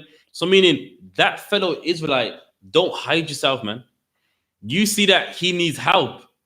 Even though he hates you, help him, man. Show him, look, man, listen, you hate me, but I love you, man. And how do I love you? Because I'm helping you. Even though I know you hate me, even though I know you can't stand me, I'm going to help you. And what is that going to do? Make him love you, man. Make him reflect on himself and go, you know what? I hate this guy. I can't stand this guy. And look what he's doing for me, man. Despite how much I can't stand him, he's loving me. And that's going to make that black man, that Hispanic man, that native Indian man change his mind. That's going to make him think on himself like, yo, like, I can't stand this guy. And look what he's doing for me. How can I hate him? How can I wish him death? How can I want him stabbed up?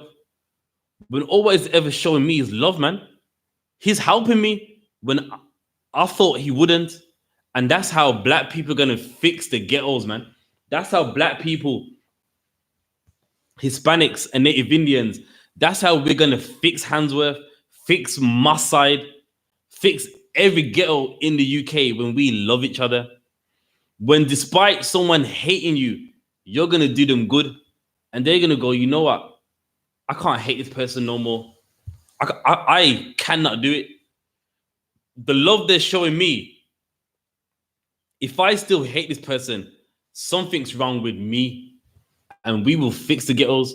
By this teaching right here, by this understanding right here, we're going to fix the UK, man, under commanding General YAHANNA. Nowhere else. The church can't do it. The mosque can't do it. Egyptology can't do it. Rastafarianism can't do it. But the I.S.U.P.K, we can do it. And above, we can do it. We will do it, man. How do you know? We do it right here. In the Midlands, we apply it right here. And look at all of us brothers and sisters in harmony, man. People that walk through these doors, what do they always say? I like the unity. Now, what I've seen here is something golden. And we get it all the time. And what we applying here outside, you're going to fix every ghetto. You're going to fix every ends. You're going to fix every bits all over the UK. And we have the answer. That's why you need to be in here doing your part too, man. If you're anywhere in the UK, log into these classes, do your 90 days, get your name, come up in the school and do as you're told. And wherever you live, that ghetto is going to be heaven on earth, man. People in order, people knowing who they are, people keeping their commandments, and above all that, people serving the God of Israel, man. And that's what's going to happen in every ends in the UK. Once you apply this Bible, once you live this Bible, you're going to fix it. No, sir. And we're going to do it, man. You know what I mean? Where was we? Deuteronomy 22 and 2.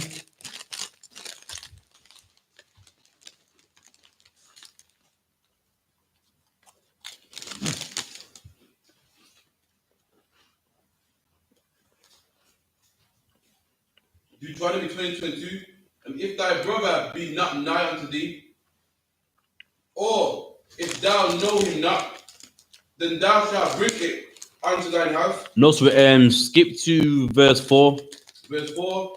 Thou shalt not see thy brother's ass, nor his ox fall down by the way, and hide thyself from them. So listen to the law.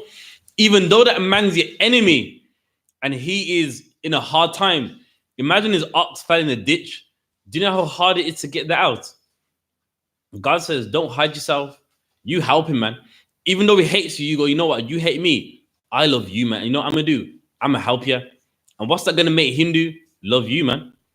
Why? Because even though he hates you, he's like, the love he's showing me, helping me get my ox out of a ditch. Even though he knows I hate him, I got to love him, man. I can't hate this individual when all he's ever doing for me is show me love, man. And that's how we're going to fix all these gang wars, man. Going to fix what's it, 6-7 versus 5-1-5, Moss side versus long side, Right. Handsworth versus Aston. We're gonna fix it by applying what's here, man. We have the answer, and that's the problem. The church, yes, they read the Bible, but do they have the answer? No, they don't. Simply from not reading the Bible. You know what I mean? Singing and dancing doesn't solve black problems. Actions solve black problems. Things that you must do individually, they solve black problems. And that's something that you won't learn in church. Read on. God. Thou shalt surely help him Mhm. lift it up again. And you should help him lift it up again, man. That's the Bible, man. And how much of us in any religion know that, man? Nowhere. And that's the problem. You can't go to a religion and believe that you're going to find an answer. You can't go to no philosophy and believe that you're going to find an answer, man. And that's the problem. Give me Jeremiah 6:16.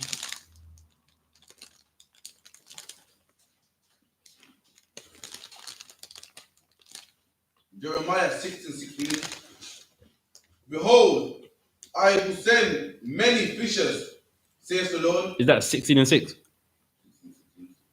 Oh, sorry, 6:16.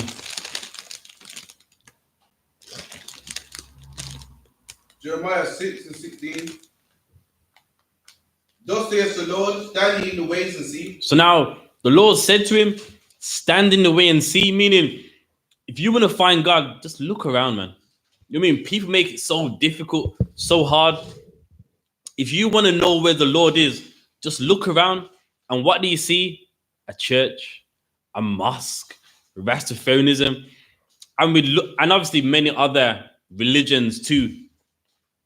And just see, is God in there? And it's not difficult, man. Just look around, look at how they're living, look at what they do to each other, look at how much they hate each other, look at how much they can't even stand each other, man. If you want to know if God's there, just stand in the way and see. Read on. And ask for the old path. And once you see, you're going to want the old path, man. You're going to want Deuteronomy 22:4, man. Right. You're going to want what's in the Bible, which is the old path. All these religions are new, man. The Christianity that we follow today is new, man. Right. Islam is new, man. Right. Egyptology, that is new. That's early 1800s, man. No, that is late 1800s. Before that, Egyptology did not even exist, man. It was oppressors that made it up. Research it. They translated the hieroglyphs and all that stuff, and they made a concept of that philosophy there. It's not made by black people, man. Egyptology is a European philosophy, man. Rastafarianism, that's a new path, man. That's new. You mean Haile Selassie got inaugurated when? In 1928. It's not even 100 years. Rastafarianism is about 80 years old. That's a new path, man. You're going to leave the laws of God. You're going to leave the record of God for a new religion. Right. For something new that someone made up. And that's the problem. Read that one more time. Thus says the Lord, stand ye in the way and see, and ask for the old path. And there, man, you got to ask for the old path. And we're going to find out what is in the old path. Read on. Where is the good way? What's in the old path? The good way? And in the old path is a good way, man. Not in no religion, not in no philosophy. This right here in the Bible, this is the good way, man. Right. Loving your neighbor as you love yourself, that's the good way, man. Right. Helping your enemy to make him love you, that's the good way, man. Not to forgive another black man, that's the good way, man. And where do you find it? In the Bible, man. You won't find it in no other book. You won't find it in the Egyptian Book of the Dead. A Quran, forget about it, man. You know what I mean? That's why hadiths even exist. Because the Quran was that unhelpful. You know what I mean? So forget that. What's the other one? Kebra Nagast, Tibetan writings. You know what I mean? You don't find nothing like what you find in the Bible, man. Right. And that's something that we struggle to understand with. Give me Deuteronomy 4 and 5. Deuteronomy 4 and 5. Behold, I have taught you statutes and judgments, Read on. even as the Lord my God command me. So now we was taught laws, man. In the book of Deuteronomy, Moses, he's talking to the Israelites and saying, behold, man, I taught you these laws. Read on. Even as the Lord commanded me. Even as the Lord commanded me. Meaning, we wasn't taught something that God did not tell him. We was taught what the Lord told him, man. Read on. That you should do so in the land whether you go to possess it. And we should do those laws in the land when we go to possess it. Read on. Keep therefore and do them, for this is your wisdom. What are these laws? This is your wisdom. And the laws in the Bible are our wisdom, man. What does wisdom mean? Something that makes you wise. If someone has wisdom, meaning they got some information that can make you wise, and it's in the Bible. Love your neighbor as you love yourself. That's wisdom, man. Helping your enemy while his ox has gone astray, or while his ox is in a ditch. That's wisdom. Why is it wisdom? To make him love you, man. To make him stop hating you. And if we apply this wisdom, Handsworth's going to be heaven on earth. Mosside is going to be heaven on earth. Brixton is going to be heaven on earth. Lewisham, Peckham, wherever we are, Croydon, Edmonton, Harlesden, all these places we are, they're going to be heaven on earth. Once we apply this wisdom, read on. And your understanding. And it's our understanding. I mean, everything we think of, what we do, must come from the understanding of this record right here, man, the Bible. Read on. In the sight of the nations. In the sight of the nations, meaning we do it in their sight. The nations are meant to watch us keeping these laws, man. The nations ain't meant to be watching you join Rastafarianism. The nations ain't meant to watch you go into the mosque. The nations ain't meant to watch you joining Christianity. The nations are meant to watch you following these laws, man. Read on. And say, surely this great nation is a wise and understanding people. And when the people see us follow these laws, they're going to say, surely this people is wise, man. Look at them. They know how to turn an enemy into a friend, man. They know how to love each other no matter what happens. They know how to forgive. And that's what nations are meant to say about us. But what's happened?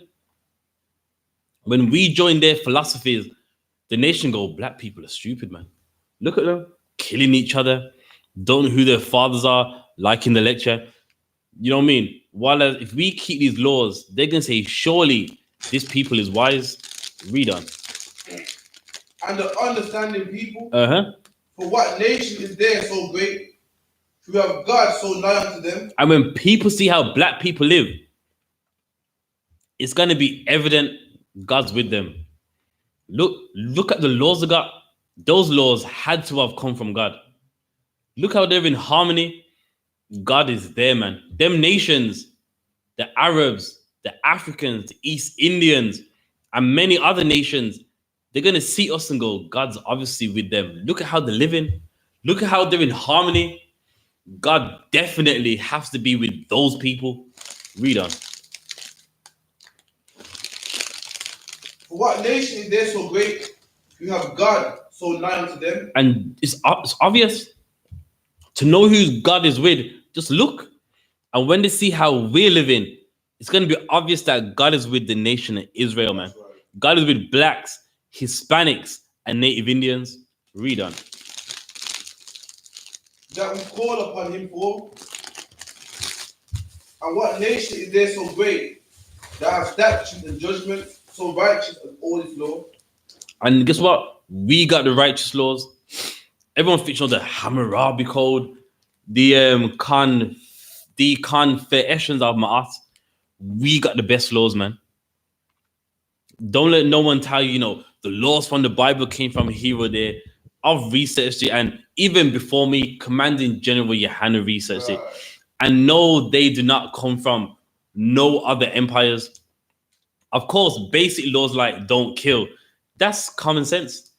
You would find that in other empires to not kill, that's a common law, and that's what people do. The Bible stole this, and it's a common sense law. Like, is the Bible plagiarizing for having something so simple? And that's the problem right there. A reader. Which I set before you this day. Uh-huh. Only take heed to thyself, keep thy soul diligently, lest thou forget the things which thine eyes have seen. I'm saying take heed to yourself, man. You know what your eyes have seen.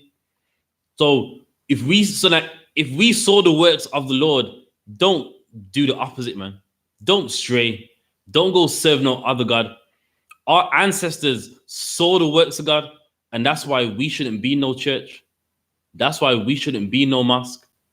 Because we saw the works of the living God, man. Read on. Lest they depart from thy heart all the days of thy life, Uh-huh. but teach them to thy sons and thy sons' sons, especially in the day that thou stoodest before the Lord, thy God in Horeb, Mm-hmm. which the Lord said unto me, gather me the people together, and I will make them hear the words, that they may learn to fear me all the days that they shall live upon the earth. And imagine that.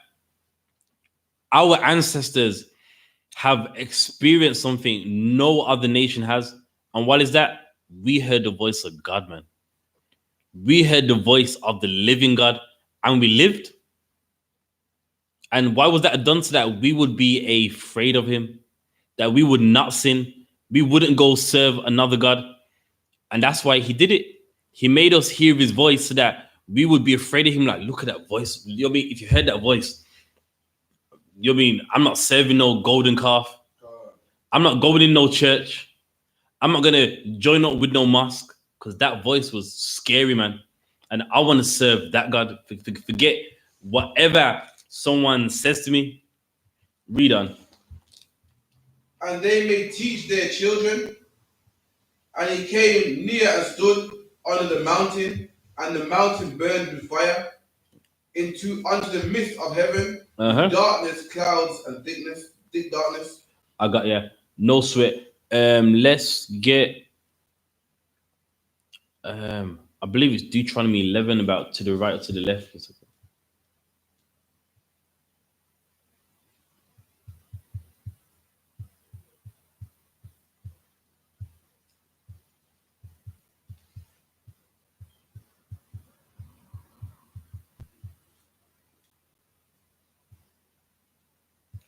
But thou shalt not turn to the right or left. You get it? It is Deuteronomy 28 and the 14th verse. Deuteronomy 28:14. And thou shalt not go aside from any of the words which I command thee this day. And there you go, man. We got a commandment here. You can't go aside from any of the words that God commanded us, man. And that's why when we go aside, look what happens. We're dying. We are suffering from not knowing to love our neighbor as we love ourselves, to not knowing that love is an action. And that's why we can't go aside, because when we do, look what happens, man. You mean we think hating each other is fine? We think, to hate another black man, it's just acceptable. Meanwhile, you love everybody else. Meanwhile, you can forgive everyone else and can't forgive a black man that looks just like you, man. Can't forgive a black man that suffers in Handsworth or wherever you are, just like you. And that's the problem. Read on. Or to the left, or to go other gods to serve them. Right, give me Deuteronomy 5 and the 32nd verse. Show me what? Deuteronomy 5 and the 32nd verse.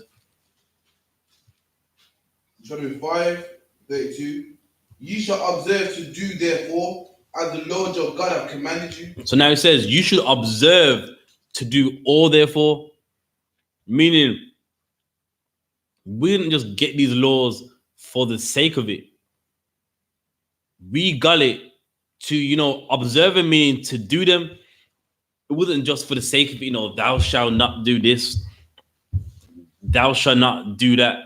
You got it for a reason, man, so that you observe and do it. Read on. Ye shall not turn aside to the right hand or to the left. And those same laws, you can't turn to the right hand or the left, meaning you can't deviate, man. You can't, do what you want to do. And that's something we need to understand, man. We've always been taught, well, you can do what you want. God understands. That's not the Bible. And how do we know? Because we're reading the Bible and it says you can't go to the right hand or the left. You can't deviate. You got to do exactly what the Lord said. Read on. Ye shall walk in all the ways which the Lord your God hath commanded you, that ye may live. That we may do what? Ye may live. That we may live, man. Now, look at us. Are we living? Police locking up the Windrush. Are we living? Black on black crime through the roof. Are we living? Black people dying by all disease, AIDS, and getting all kind of infections. Are we living? No, we're not, man. And the answer is in the Bible. If we keep those laws, we are going to live. We will live. Read on. And that it may be well with you, that ye may prolong your days in the land which ye shall possess. And again, that's another thing. If we serve the Lord, we will prolong our days, man. When you see boys getting stabbed at 12, we ain't prolonging our days. When you see people getting shot at 16, we ain't prolonging our days, man. And again, the answer is always here. Give me Baruch 4:1.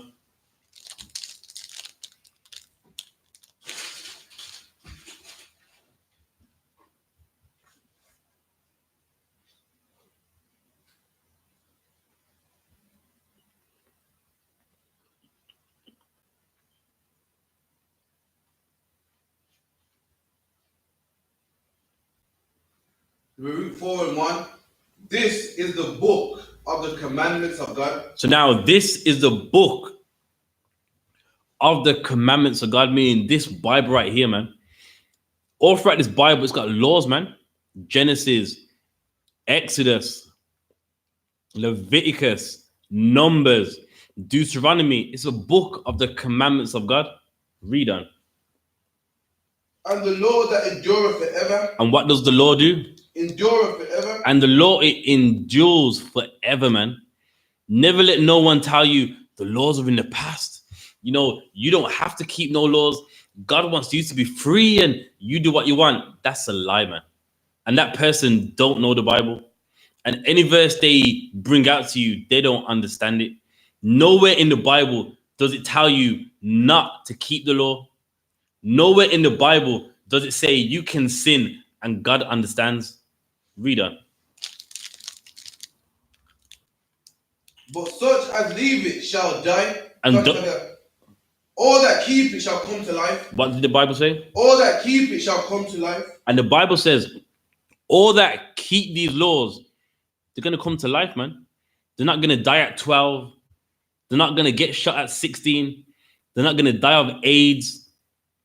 All those that keep these laws, they're going to come to life. Read on. But such as leave it shall die. And that's the problem. We left it. We left it for Christianity. We left it for Islam. We left it for Haile Selassie and Rastafarianism. And what did the Bible say? When we leave it, we shall die. And that's why we are dying. We're dying because we left what God laid out for us. We're dying because we left the laws of the Lord. We are dying because we want to do what we want to do. And we are in a contract with the God of heaven and earth, man. We're in an agreement with the God that's where his history of the people that he loves is found in this Bible, man. Read on. But such as leave it shall die. Turn thee, Jacob, and take hold of it. And listen to that. We gotta take hold of it. Meaning, we gotta hold this and live it, man. This is valuable. Anything you take hold of, it means it's valuable. Like, yes, like this is what I got to do. And God's saying, listen, like, if you want to live, you got to take hold of the wisdom I laid down for you. You got to take hold of that wisdom that you heard from my voice and you lived. Read on. Walk in the presence of the light thereof, that thou mayest be illuminated. That thou mayest be illuminated, man. Walk in the presence thereof means do this, man. And you're going to be illuminated, man. And that's something we don't understand. Because of religion, you think, you don't have to do anything. And to show God that to show that you obey God, it's an action. To show that you want God to look upon you and help you, that requires some action. And that's something that a religion can never learn you. You ain't going to get taught that in no religion. Read on. Give not thine honor to another, nor the things that are profitable unto a strange nation. No sweat. Give me Baruch 3:36. Baruch 3:36. He have found out all the way of knowledge. So now the Lord says, he found out, if he found everything out, the knowledge, the wisdom. And where is it contained? In this Bible, man. Read on. And have given it unto Jacob. Who did he give it to? Jacob. Unto Jacob. Who's Jacob? The father of the Israelites, man. We have the wisdom. We have the understanding. And what's the problem? We leave the understanding that the Lord gave us to go and get understanding from some other nation, to go and get understanding from philosophies, to go get understanding from religion, man. Meanwhile, you have it in this Bible. You got it. We have it, and we leave it to go and join the philosophy of Europeans, to go and join the philosophy of Arabs, to go and join people that don't have the wisdom. Read on. His servant, and to Israel his beloved. And to Israel his beloved. What does beloved mean? The people that you've always loved. And listen, black man, listen, Hispanic man, God's always loved us, man. Native Indian man, God has always loved us. Even when we're in the ghettos suffering, even when we're in the ghettos dying, God loves you, man. And that's something church will never teach you. In church, how do they make it seem like you're irrelevant, you're nothing, and God cares about everyone else? Black people suffering ain't in the Bible. Slavery ain't in the Bible. Black oppression ain't nowhere in the Bible. God don't want to hear that, man. And God does care. And it's in the Bible. Black people dying is found in the Bible. Right. Black slavery is found in the Bible. The real Israelites suffering in the ghettos, killing each other, robbing each other. That's in the Bible. So God does care. Why? Because it says Israel is his beloved. And like anyone you love, in the Bible, surely you would write about them. In the Bible, surely the messengers of God, you will make it relate to them. You will make them understand it. And that's why God always loves us, man. Give me Malachi 2:1, or probably 1:1.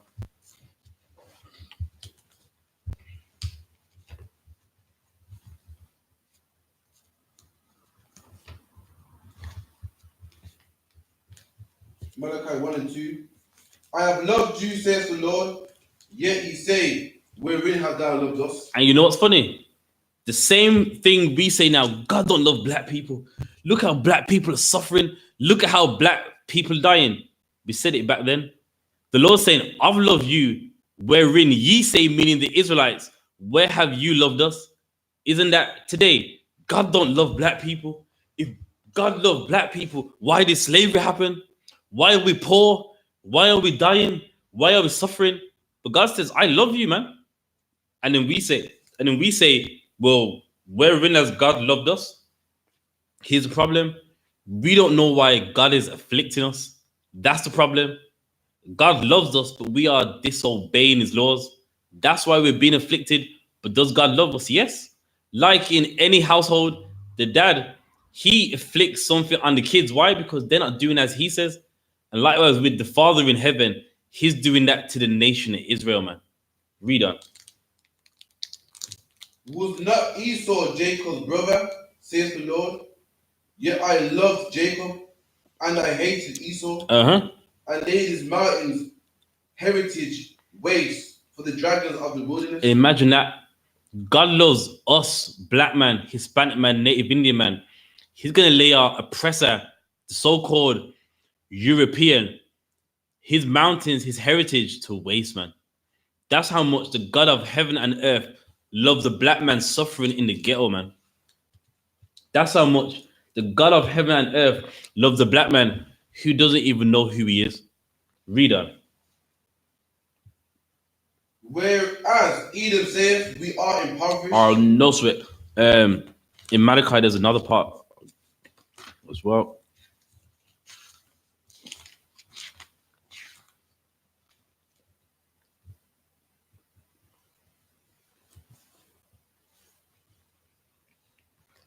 It might be Malachi 3, actually.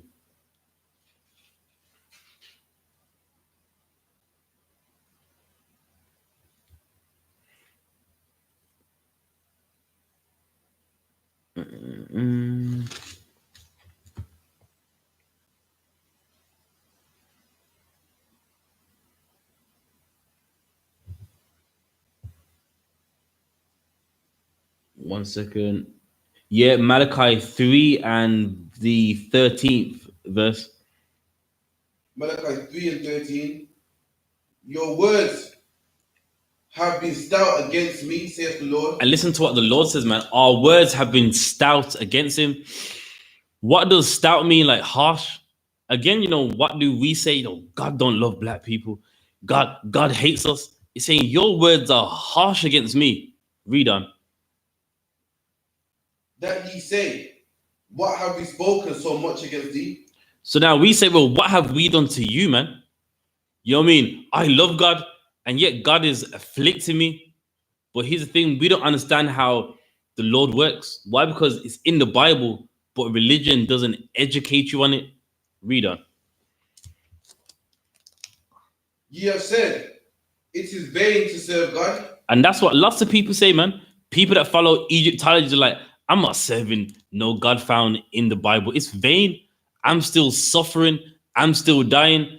And it has blacks, Hispanics, and Native Indians thinking like, whatever I'm doing is vain. Read on. And we have walked mournfully before the Lord of hosts. Read on.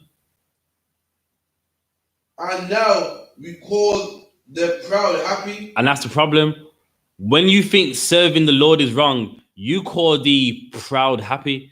People that are arrogant and they're not following the laws, you go, well, look at them. They're happy. That drug dealer in his fancy car, he's happy. Like, why am I serving the Lord for, man?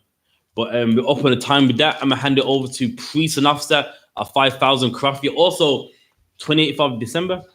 20th of December, the lecture, Great Britain Isn't Great, done by Officer Croftia, powerful lecture. I can't wait for it personally. And if you're wise, you can't wait neither, man. So with that, I'm going to hand it over to Priest and Officer of 5,000, Croftia. Powerful with the I.S.U.P.K started at 1 West 125th Street, Harlem, New York, under commanding General YAHANNA, ruled for a new brother and sister. When a new brother or sister comes into the school, they are off limits for 6 months. They are to be saluted only. They are here to shed themselves of the world. If they need transportation, the teacher will arrange it. After 6 months, if a brother or sister has an interest in a particular person, he or she must get permission from the head to speak to a brother or sister. There is another 6 months in which the brother and sister will call each other. After the 6 month period, the brother and sister will get permission from the head to marry. Tithes, which is a commandment, Numbers 18:21, Malachi 3:8:10, 10th in Hebrew, Ma'ashra, 10% of every penny of any increase Lord gives you. Give to the treasury department or the teacher. Priest one, not mandatory. Whatsoever amount you would like to give. Upcoming holy convocations is Hanukkah, 20th. of December. All upcoming apples at the bulletin board in the hallway. Anyone wants to be trooping in school, stop wearing all black boots, shirt, pants, headband, headscarf. That's the mother. Lord's prayer. Abanawa, Shabbat Shemayim, Kodash, Hayah, Shamka, Yahweh, Malak Wafka, Taba'ah, Ratazaka, Hayah, Aisha, Baharatazah, Kawar, Hayah, Bashemayim, Nathanawa, Nakam, Cow, Yawam, Basalaknawa, Kabawafnawa, Kasalaknawa, Kabawafinawa, Wala'ah, Tabaya'aynawa, Banasaya 1, Abad, Hawashinawa, Mayan, Right, Kaya, Lakat, Hamalakwa, Waha'ala, Wahafapara, Iwalumyam, and in the English, our Father, art in heaven, hallowed be thy name, thy kingdom come, thy will be done, in earth, as it is in heaven. Give us this day, our daily bread, and forgive us our debts, as we forgive our debtors, and lead us not into temptation, but deliver us from evil. For thine is the kingdom, and the power, and the glory, forever. So be it.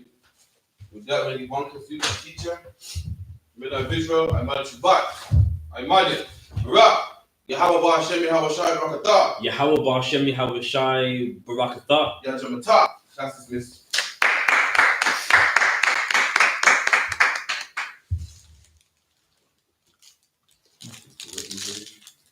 Whoa.